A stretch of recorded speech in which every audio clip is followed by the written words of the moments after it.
The reason that we wanted to do a podcast like this is to be able to help people, and today we have the opportunity to do that. Kimberly's stalker is currently a fugitive, and law enforcement is actively searching for him. I knew I had to do something. This criminal is on the run, and we need your help right now. After this podcast, please go to our Instagram at Strictly Stalking Pod to help spread awareness and share his wanted poster. He needs to turn himself in. That he needs to be a man, and he needs to stop hiding, and he needs to stop hurting people, because he thrives off of instilling fear into people.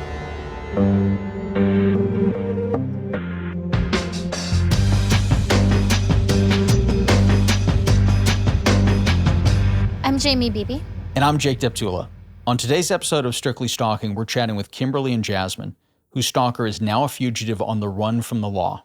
Kimberly was a successful small business owner, community volunteer, and loving mother of 4 when she began receiving disturbing phone calls from an unknown man.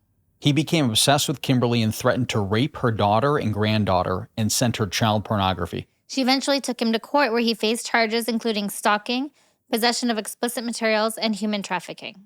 Due to COVID issues with the courts, he was released back into the community, and as of the recording of this podcast episode on December 10th, 2020, his whereabouts are unknown, and he is currently a fugitive at large with a national warrant for his arrest. Kimberly and her daughter Jasmin are here to share their story and spread awareness to help bring their stalker to justice.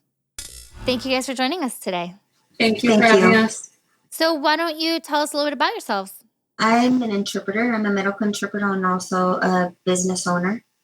I've been an interpreter for about 16 years, and the last 6 years I've been freelancing for a couple of companies. And we do like workman's comp. We follow patients. Maybe if we could have them once, or we can follow them up to 3 years. And I also have a party rental business that we rent out bounce houses, tables, chairs, do weddings and city events. And I'm Jasmin. I'm 22 years old, and I'm currently trying to get my real estate license, and I also work for my mom's business. And what was life like before your stalker came into the picture?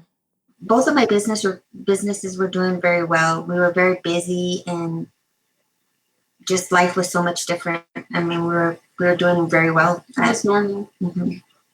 And for me, I was just going, at the time I was going to college. So it was just like, I got out of high school and I was just going to college, and that's all it was. And it was a normal college life. And it's just. Everything just changed. When did you first encounter your stalker?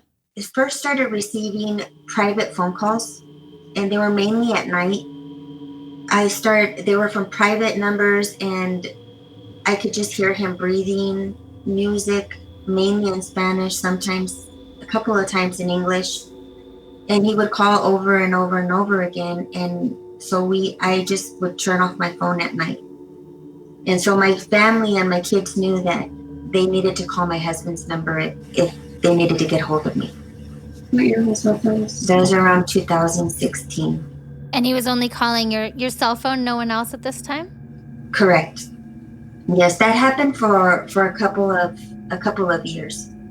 Around the end of 2016, he started sending here and there penis pictures. It wasn't like really frequent. It was maybe every 6 weeks, maybe every 8 weeks, or a little bit longer. I did go to the police, but they didn't take a report. They told me that I should change my number or block private calls. But with having my business, I had a lot of customers that would call me privately. So that wasn't really an option. And I mean, my whole thing was like to try to get my number out there for customers to call me. So, but in 2018, it started escalating. I was at Zumba class at the gym, and I received a message afterwards saying that he liked the way I danced that night. I wasn't sure if he was actually in the gym because somebody had gone live on Facebook that night. So I didn't know if it was actually him in the gym or he had seen the live of the class. So regardless, I had an employee walk me to my car. And then later on, I at work, and when I got off of work from interpreting, it was close to Valentine's Day. I received a rose on my card with a card, but the card, they didn't sign it, and it was in Spanish. And later on that year, I was getting ready for graduations for Kimberly's Party Rentals, and I noticed a car. I was in one of our company trucks, and I noticed a car that was following me. So I called my husband while he was following me, and then I pulled over. I was upset, and I was like, well, what do you want? And they drove off. So I went to the police right after that, but they told me that I should have called them while I was being followed. So there was no report made after that one either. My birthday is in December. It's the 25th of December. And so our family celebrates Christmas on the 24th. So like, it's very common at midnight to get phone calls or to make phone calls to family members to wish them a Merry Christmas. And people call me to wish me a happy birthday and Merry Christmas. And he called me and he just said happy birthday really fast and trying to disguise his voice, and hung up. In 2019, that's where it got very aggressive, and he was no longer hiding like behind private messages. He started using the internet and using all sorts of different types of apps like Text Now, Snapchat, Facebook, WhatsApp, Instagram. But he really used that Text Now a lot because you can make up phone numbers. You can make them like a business number. One time he made my husband's number. So it was really hard for me to like gauge who was calling me. And the messages that he was sending me, they started getting more aggressive. Like he would send a video of himself masturbating to my picture. And then he would send me porn. So I was ignoring him, and then he told me not to ignore him, and he sent me, my daughter, the same images that he sent me. And at the same time, he started sending us child porn. At this point, he had started out just with, some phone calls, breathing calls, and it just kept escalating. Did you have any ideas who it could be or where this was leading? None at all. And how quickly were you able to kind of put everything together to realize that it was one person doing all of this? I mean, I kind of had that gut feeling that something wasn't right. And every time that I went to the police, I wasn't really getting help, or they didn't believe me, or it was like my fault because I couldn't change my number. I mean, I always felt that it was the same person. They would just say the same things. It was just like a pattern that they had that you can just tell it was the same person. So when he sent the messages to her, and he also sent another message to my niece with the child porn, and as my niece at the time was underage, and was asking her to send her pictures, nude pictures, to him. So the pictures, the images that he sent to them were the same images that he sent me. So I knew it was the same person, and so I told him to stop bothering my family. So it kind of brought the tension back to me because I engaged with him. He left them alone. So he sent me some more child porn, but this time he told me that they were his family members. They were little girls. They were his family members, and he said that he was raping them and it was my fault, and that if the oldest one would become pregnant, he was going to name her after me. So this all like happened really, really fast. So as soon as the child porn came involved and we were getting threats that he said that he was going to kidnap my daughter and rape her, and he drove by our house. He said he drove by our house and that my cameras were able to record him. So I felt that he was here, but I couldn't prove that he was here. So I called the police, And this time I didn't go into the police station. I had the police come to my home, and they were finally took a report. So I started working with the police. It took a little while to like actually talk to a detective and to get all that started. When the police came to your house that first time, how did they react? Can you kind of walk us through what happened? Yes, this time it was a lot different. When I would go into the police department, the guy was kind of like bothered by me, but when I called this police officer to my house, he was more accepting. He looked at the messages, he saw the child porn, and he was ready to help me. So my interaction with the police officer that took the report was good. I felt finally somebody was going to help me. Like basically from the time that you got the first texts to everything else, was this a daily occurrence, or would he go on text, then he would send messages, via social media? Like how frequent was he contacting you and your family? I felt like he was kind of manic. So he would be sending a whole bunch at one time, and then he'd calm down for a couple of days. And then you can tell if he was having some type of episode, he would like start sending a whole bunch again. And we also thought too was that when he would stop, maybe it was because he was at work. And then once he had like time, he just like bothered us, but we weren't sure. When he sent you the photos and videos that he was on, did you think maybe it was someone you recognized? Did you have any idea at that point who it could be? Not at all. Because he would not show his face, and he wouldn't show like his right arm. So I didn't know, maybe he had a tattoo. I didn't know who it was at all. I guess it just started escalating more, and the police have never worked with anything like this before because it was more like the social media was like cyber bullying or stalking. So they weren't sure that he was here. And and I kept on asking him, and I told him, I need proof that you're here. I don't believe you're here. You're some guy on the internet. You're just bothering me. And so I asked him to send me a video. So he would put it off, and we had this pattern.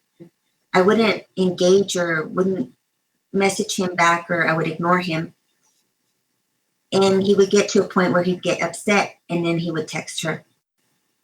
So I didn't want her to go through what I was going through or see the images that I was seeing or the threats that he was giving me. I didn't want her to live the life that I'm living. So when I felt that he was going to reach out to her, or he did, then I would, tell him something, and it would be back to me. He would start directing his stuff back to me. What kind of advice did the cops give you from that initial report that you made? To just save everything and to send them everything and not to engage at all. I mean, I would send them a lot of stuff, and sometimes I would get, okay, I got your stuff. We're putting, the warrants in.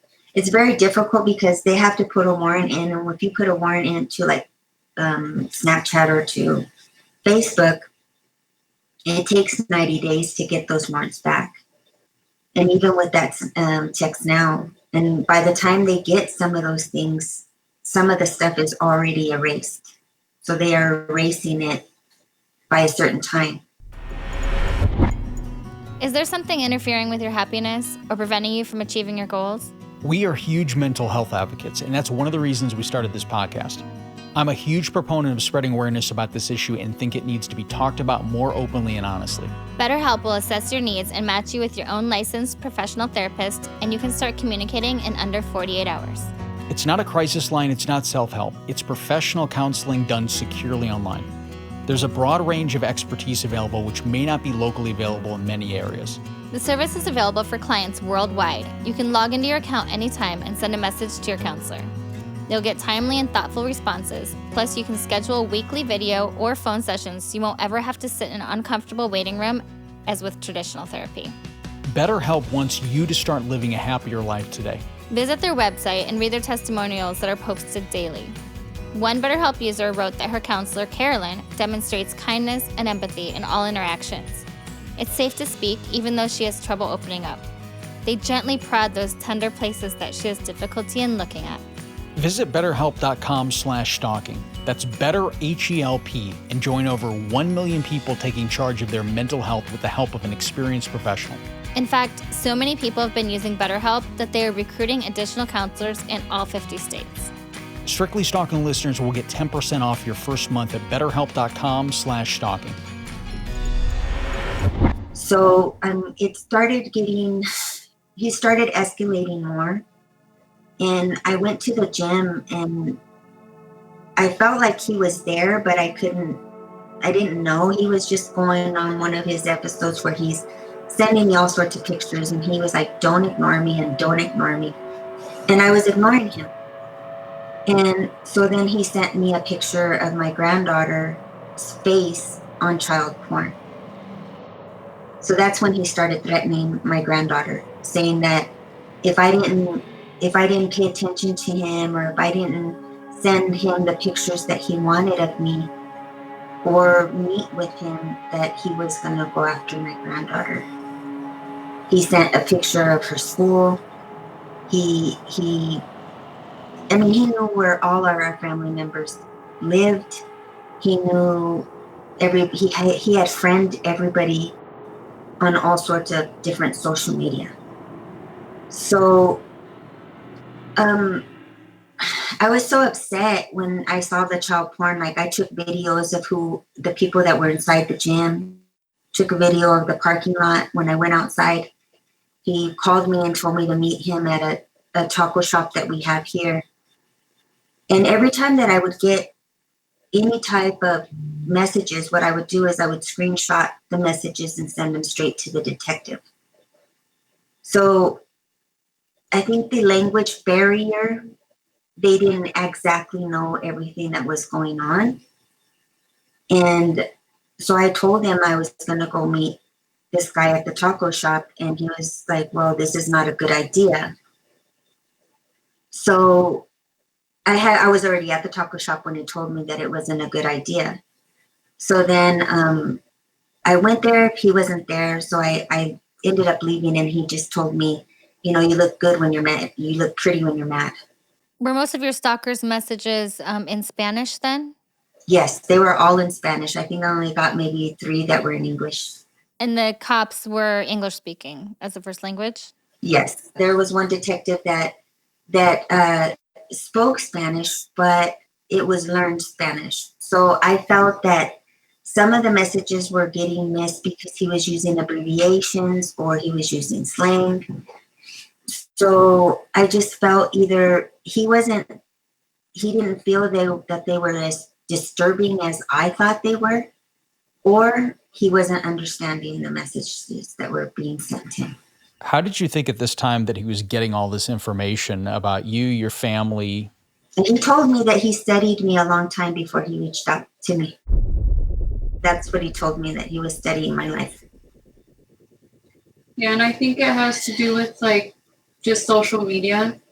And, you can look anybody up. You can look up their last name and who they're friends with. And he could see that we have the same last name as my uncle. And he probably went off on that and seen who he was friends with and just got our whole family.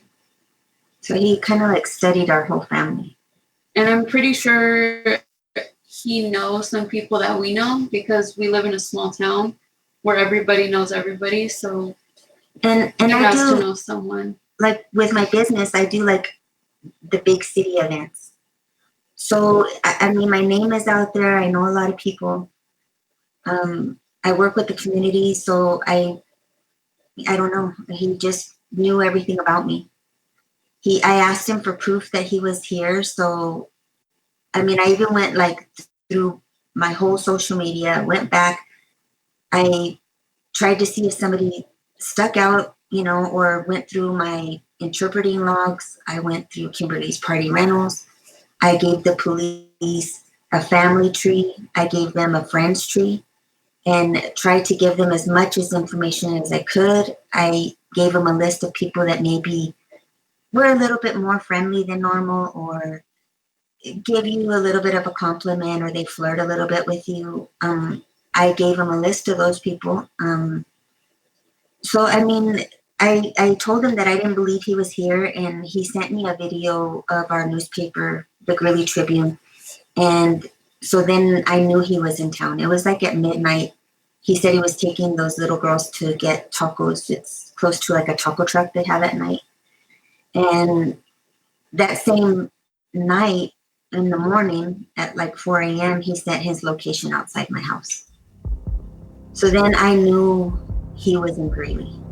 And at that time is where I became very terrified and didn't know what to do. And I decided to go reach out to private investigators. So he sent you like from a location app saying that he was right outside your house at 4 a.m.? He sent his location from Snapchat.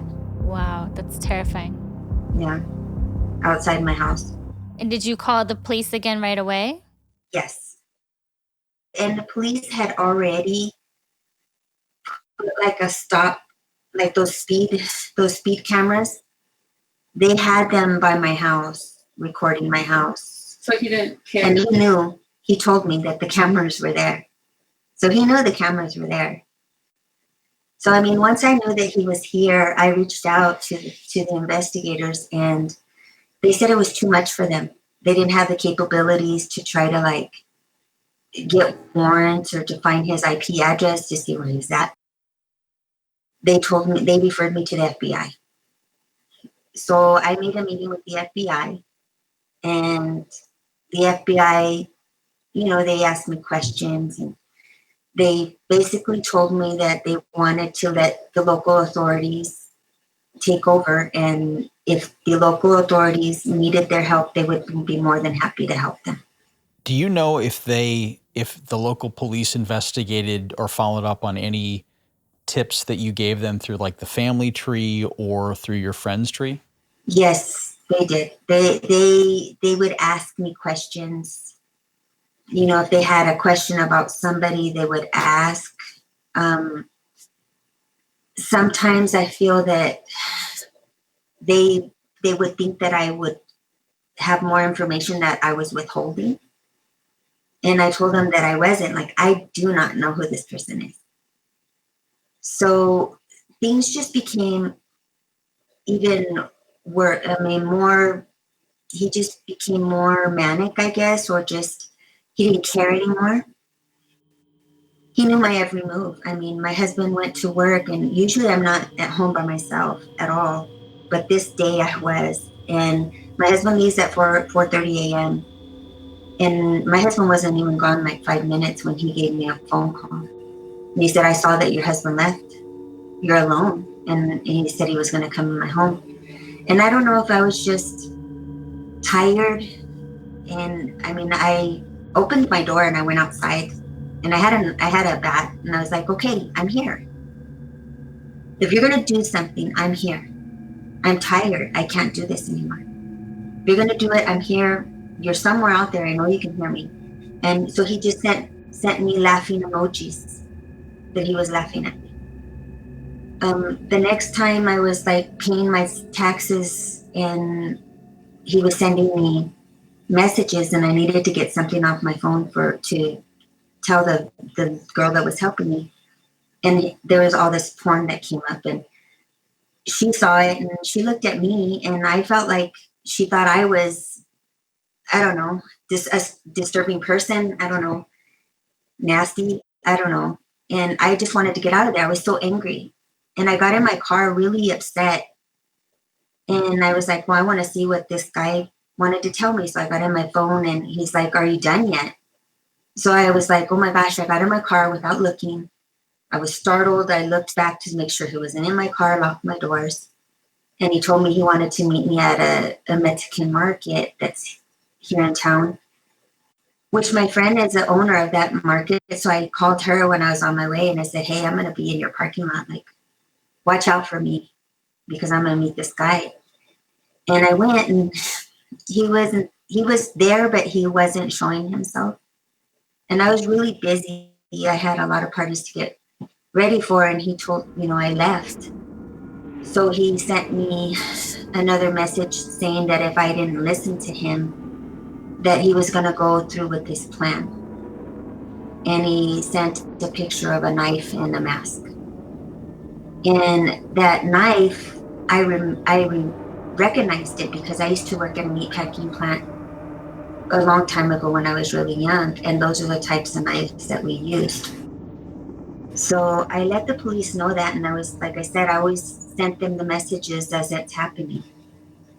And I didn't get any response. So about 2 months passed and I was still like receiving things here and there. I mean, it was like constant, but 2 months passed and I was just sending the police what I was getting. And they called me and they wanted a meeting with me. And they said, you cannot be doing this. Like, they were upset with me. They said, you can't engage. You can't go meet this guy. You just can't be doing this. If you're going to be doing this, we're not going to help you anymore. We're going to stop helping you because we're not going to have a case. And I said, well, we've been doing this for a long time. And I can't live like this no more. I need to know, like, if I'm delivering somewhere, who this person is, or if they're coming into my house, or if they're friends of a family member, or if my kids are around them. Like, I need to know who I'm dealing with. So the sergeant said, well, are you being truthful to us? And I was like, I am telling you everything that I know. He goes, well, it feels like you don't trust us. And I said, part of me, I do trust you. And I know this is something that nobody has really dealt with. And I know that you have a lot of high profile stuff going on right now at the same time. But at the same time, I don't trust you because you're yelling at me about meeting this guy 2 months ago. Like, 2 months passed and you didn't even know what was going on 2 months ago.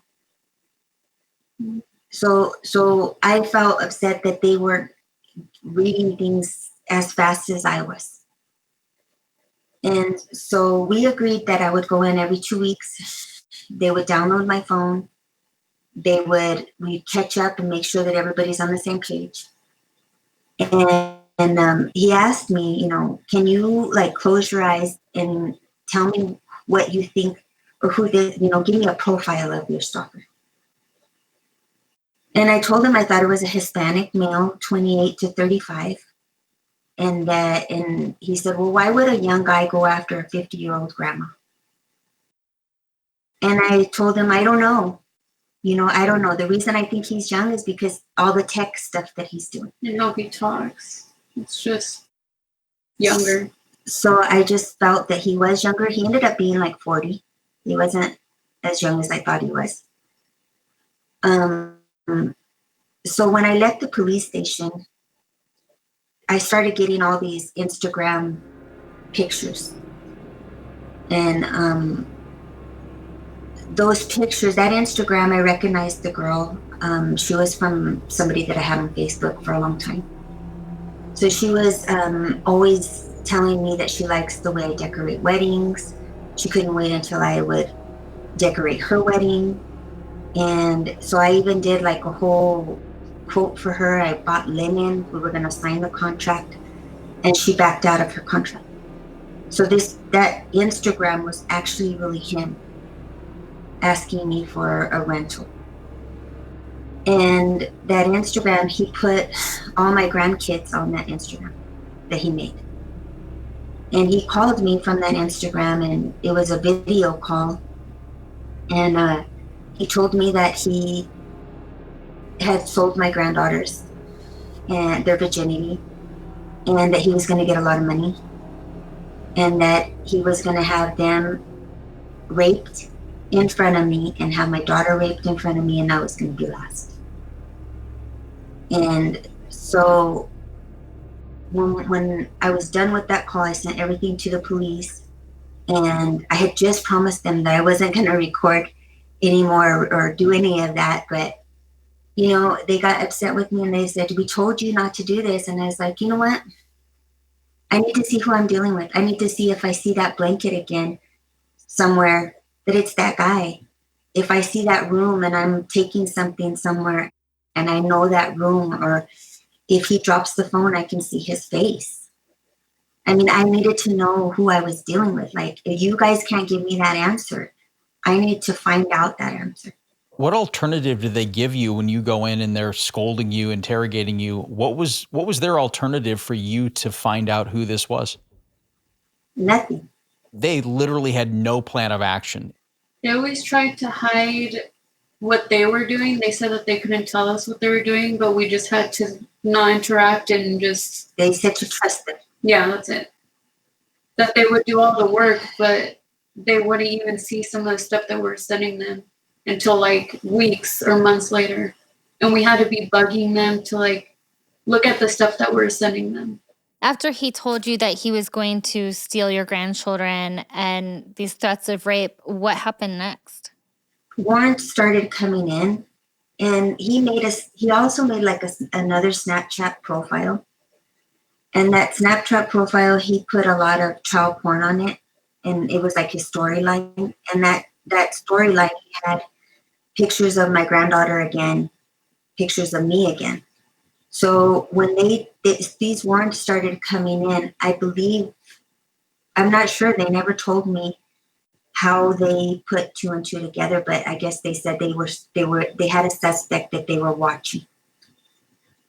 So I think maybe a month passed, and then they told me that they were going to arrest somebody.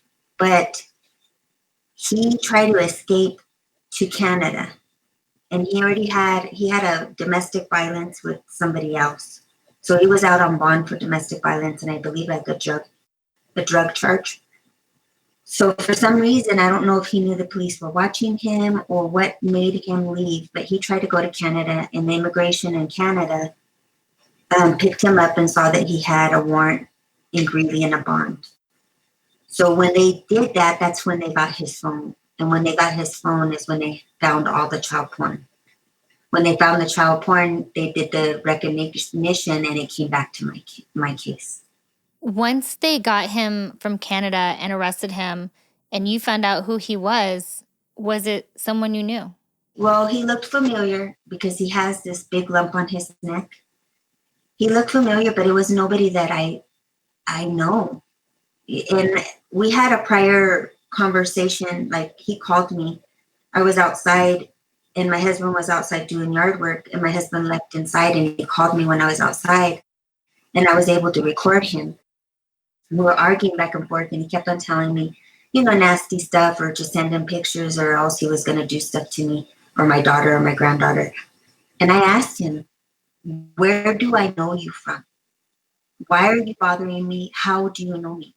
And his whole story was that I was putting up a bounce house, me and my niece, and that it was for one of his friends, and that he came up to me and asked me for a card. And he could have. I give my card out to a lot of different people. People, when I'm delivering, other people ask me for my card. And so he felt that he had the right to call me. But then later on, when I was looking through all my interpretation logs and in the system, he is in the system for an interpreting. You had previously met him, you just didn't remember? Correct. And it may have been a long time ago. So, I mean, I really don't. It's not like I had this patient that I worked with and built a rapport with or a relationship with that I go to every week or I see once a month. It may have been just one time or 2 times, and then I didn't see him again. After he was arrested, that's not where the story ends. What happened after that? So he was arrested, and I think he was only in jail for like 3 months, and I got a phone. Well, when I first went in, I talked to the DA, and she assured me, because my fear was that ICE was going to pick him up before he could pay or finish his courts. And she assured me that she wasn't going to let that happen, that she promised me that she would call me if anything happened with him, that if he had to go to court, that I always had the right to stand up and address the court.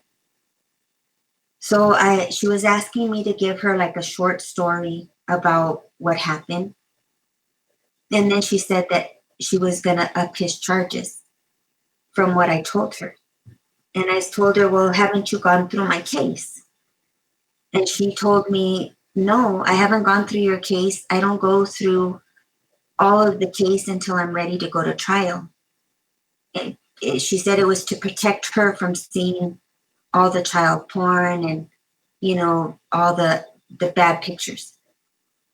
So, I mean, part of me didn't sit well, because I felt like, well, how can you determine really what the charges are if you don't go through my whole case and, you know my case in and out to be able to make him stay in jail? What were the charges? They just gave him stalking, obscenity, and the child porn. So they added the sex trafficking later, after they saw that he was trying to sell my granddaughter, and he actually tried to do those things. So I got a phone call from another DA, and she's somebody I've never talked to before. And she just told me that she was calling me concerning Mr. Cruz, that he was going to be released because of a medical emergency. That the cancer that he had was putting pressure on his main artery, and that he needed to have surgery or he was going to die. So I told her, so are you taking him to go have surgery, or what is this plan? And she said, he's going to be released. He's just going to sign out PR bond. And he's going from a $300,000 bond to just PR bond to leave. And she said that he was going to go have his surgery. 2 weeks later, he was going to go in to have an ankle monitor put on. And I said, well, I don't agree with that. Like, how are you going to just let him leave? I don't agree. And she said that, and I said, in the ankle monitor, is it like is he in house arrest, or how does that work? Like, will it beep if he's leaving his home? And she said, no. He could go everywhere he wants to, as long as he's not next to you. He could go everywhere. He can't leave Colorado. He could go everywhere just as long as he doesn't go next to you. And I said, well, are you going to put it on like when he's in jail? Why are you going to put it on 2 weeks later? You already knew that he left to Canada. So like, do you really think he's going to stick around? And she said, and I said, I don't agree with this. And she said, well, we're not asking you. We're informing you that he will be released. So they didn't even give me a chance to address the court. Everything that they did didn't make sense. Why they did it and the way that they did it. Well, I mean, they didn't want to pay for his medical expenses. And that's what it is. They didn't want to pay for his medical expenses. They had just gotten sued by the ACLU for COVID and for some inmates getting COVID while they were there. So they let him go, because I went to the sheriff's department and I asked them why they let him go. And I wanted to see if there was a physician that signed off saying that this man will die if he doesn't receive medical treatment.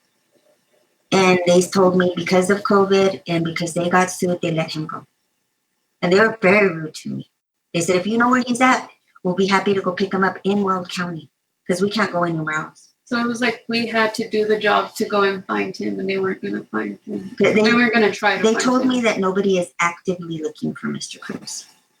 If he gets picked up, they will bring him back and they will put him in jail. Or if I know where he's at, or if they get a tip, they'll work on a tip. Once they released him, did he get the surgery even? Did he just ran? As far as you know, he ran? Yes. Somebody did see him. I put a video on Facebook asking for help. And then somebody did reach out to me and told me that he was at a hotel in a neighboring town in Evans. And the police, they did call the police, that person that saw him, but Evans didn't arrest him. And they didn't inform Greeley that he was there. And how long ago was he released? He was released in April. And have you heard from him since? Yes, I have. In what context? He told me that I was a bitch and I was going to pay. And then he sent me some more porn. How often have you heard from him since he was released from jail? probably once or twice every 2 weeks. Do you have any idea if he's still in the town, or do you think he may have left town, left the state, left the country? I believe he left town. I believe that he's going to establish himself somewhere else for a while. And then I think once it calms down here, or he thinks it's calmer here, that people have forgotten, I think he'll try to reach out again. He currently is considered a fugitive. Yes. So we do have his wanted poster and a photo of him, which we will put on our Instagram at Strictly Stalking Pod, as well as our Twitter and all our socials, and our Patreon. So hopefully we'll be able to help there. But just a little bit about him. He has a large growth on the left side of his jaw. 6'2". He is Hispanic male. He weighs 230 pounds to 240 pounds. We'll have those photos out for sure. Thank you. Yes, I appreciate it. Absolutely. What are some of the other things that you've now had to do on your own to try to locate him?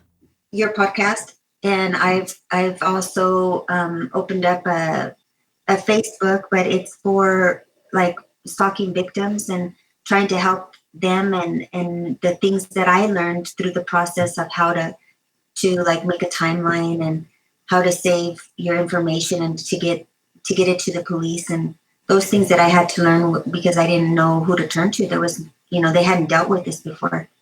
On that same page, I also have put his stuff out there. I've reached out to other local agencies that help with more towards like sexual abuse, but they try to locate those people that are wanted. So I've reached out to some people that I'm just learning how to get this out there. It's really difficult to have anybody listen, because I did write the governor a letter and I still haven't heard back from him. And I tried making TikToks, and surprisingly it got a lot of views that I didn't think it would get, but I just thought it would be a try to get it out there. And I also would post pictures, his wanted sign on my Instagram or on my Snapchat, anywhere where people would see it. So we did get some tips, and the police are following up on some of those tips. So, I mean, the police are being, they are, if I send them something and I tell them that I think it's a tip, they will look into it. If any of his friends or family members are listening to this, what do you want them to know? To not help him. I wish they would stand up for what's right, and not let him hurt somebody else. Because I truly believe that he's hurting children. He said it himself that he was raping his nieces. So it's helping themselves, it's helping their family by locking him up, and helping us, helping the whole community. Do you know if the police followed up with his family members to find these nieces that he was telling you about? I asked that question, and I asked that question to the DA. She said that she hadn't heard anything about that, and that she was going to ask the detectives to follow up on that. And how often are you in contact with the police right now? I think it's been maybe, I probably talk to them once a month. If I have something, I mean, I wouldn't say completely going in to talk to them, yes, but there's emails and we go back and forth that way sometimes. So maybe more frequently than that then. Because I have to send them the evidence that when he's reaching out to me, I send it and they'll tell me if they got it and that. So. Are you afraid for your life? Yes, I am. It almost doesn't feel real. Like you get to a point where you feel numb and you don't feel scared anymore, but it's still in the back of your head that anything can happen. Or, I mean, you could feel like you're having a good day. I just remember the other day I was with my husband. We were laughing. We were watching a movie in my room. I ran downstairs to get something, and I needed to go to my car for my charger. And I was going to go, you just can't. and I didn't go. You get scared. Because I was scared. And I can't even sleep in my room. I've been staying at my boyfriend's house, and when I do stay here at my house, I stay upstairs in an empty room that's used when my grandma comes from Mexico. And when she's not here, I just stay in her room because it's close to my parents' room. So it's so many things that we can't do anymore that we used to do. Have you gone through anything like tried to get self-defense training because of this, or gotten a gun, or do you carry mace? Is there anything like that you've had to change as well? Yes, we've done it all. I currently just got my carry license, so I'm just waiting for that to come in. But we have pepper spray, we have everything. How has this made you both stronger? You have to deal with things. Like, you have to live your life. You have to go out there, regardless. You can't hide in your house. You can't stop your life. You just have to go through it. I just keep going. I mean, I'm very aware of my surroundings. I mean, I don't jog like I used to go outside and just jog by myself. I go to a gym. Things have changed, but I'm still living my life, and I'm still trying to live a happy life. Because this has been going on for a very long time. So I can't just like stop my life, stop my business because this is happening. So, I mean, even it's just like with COVID, you can't stop. You have to pivot, and you have to just use different ways to do your business. Or to do anything. You just have to find a way and make you feel, I don't know. It did take away our independence, but it still made us stronger in different ways. I mean, I feel stronger, and I want to help other women and that are going through this, or other people that have been through stalking, not necessarily just women. I guess when I hear your podcast, I hear them saying things that I feel, that I'm not alone. It's really, really brave of you to fight back in this way, especially because he is still out there. This is a horrific crime. He's charged with many horrific crimes. And, we want to do everything we can to help you catch him so that you do get some sense of safety back. And it's amazing that you guys decided to come and speak out about this with being in so much fear. And I appreciate it.